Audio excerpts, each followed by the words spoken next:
বিসমিল্লাহির রহমানির রহিম। আসসালামু আলাইকুম। হ্যালো গাইস, কিচেন হাউজে আপনাদের স্বাগত। আপনারা ভালো আছেন? আল্লাহর রহমতে আমিও ভালো আছি। আজ আমি আপনাদের সাথে শেয়ার করব ডাটা দিয়ে আলু দিয়ে রুই মাছের রেসিপি। এখন আমি মাছগুলো ভেজে নিচ্ছি।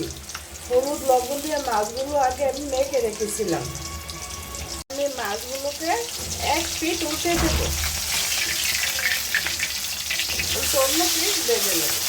মাছগুলো ভাজা হয়ে গেছে, এগুলো নামিয়ে আমি বাকি মাছগুলো ভেজে নেব। এখন আমি বাকি মাছগুলো ভেজে নিচ্ছি। ভাজা হয়ে গেছে, এখন আমি বেগুন ভেজে দেব। ডাটার মধ্যে একটা বেগুন ভেজে নেব। বেগুনের মধ্যে সামান্য লবণ দিয়ে দিলাম, হাফ চামচ কম হলুদের গুঁড়া দিয়ে দিলাম।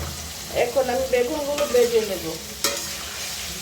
মধ্যে একটা বেগুন দিলে তরকারিটা খেতে স্বাদ লাগবে। বেগুন ভাজা হয়ে গেছে, এখন আমি বেগুনগুলোকে নামিয়ে নেব।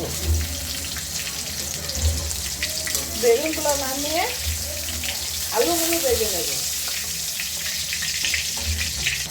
কেটে রাখা আলুগুলো এখন ভেজে নেব।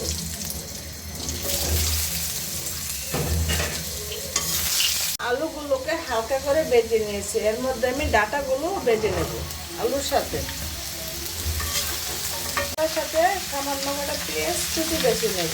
সামান্য পরিমাণ লবণ দিয়ে দিলাম, হাফ চামচ রসুন বাটা দিয়ে দিলাম, দিয়ে ডাটাগুলোর সাথে ভেজে নেব।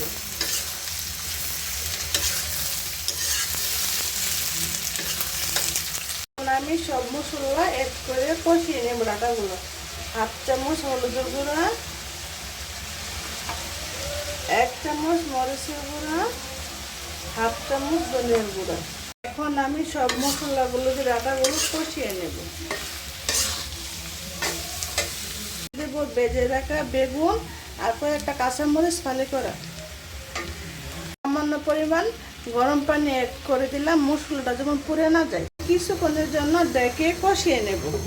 আমি হাফ চামচের তো কম লবণ অ্যাড করে দিলাম। ডাটাগুলো ভালো করে কষিয়ে নিতে হবে, নাইতে পানসা লাগবে। ডাটা এমনি পানসা লাগে। আর কিছুক্ষণ কষিয়ে নেব। আমি দেখে নেব ডাটাগুলো সিদ্ধ হয়েছে কিনা। ডাটাগুলো সিদ্ধ হয়ে গেছে, কষানো হয়ে গেছে। এখন আমি জল অ্যাড করে দেব। অ্যাড করে দেব, ডেকে দেব 20 মিনিটের জন্য। এখন আমি ভেজে রাখা মাছগুলো দিয়ে দেব। করে সব মাছগুলো আমি দিয়ে দিলাম, দিয়ে কিছুক্ষণের জন্য আবার ডেকে দিলাম। তার সাথে দিলাম 4-5টা কাঁচামরিচ মাঝখানে ভেঙে। আমি দেখে নেব লবণ ঠিক আছে কিনা। পরিমাণ লবণ লাগবে, তাই আমি সামান্য পরিমাণ লবণ দিয়ে দিলাম।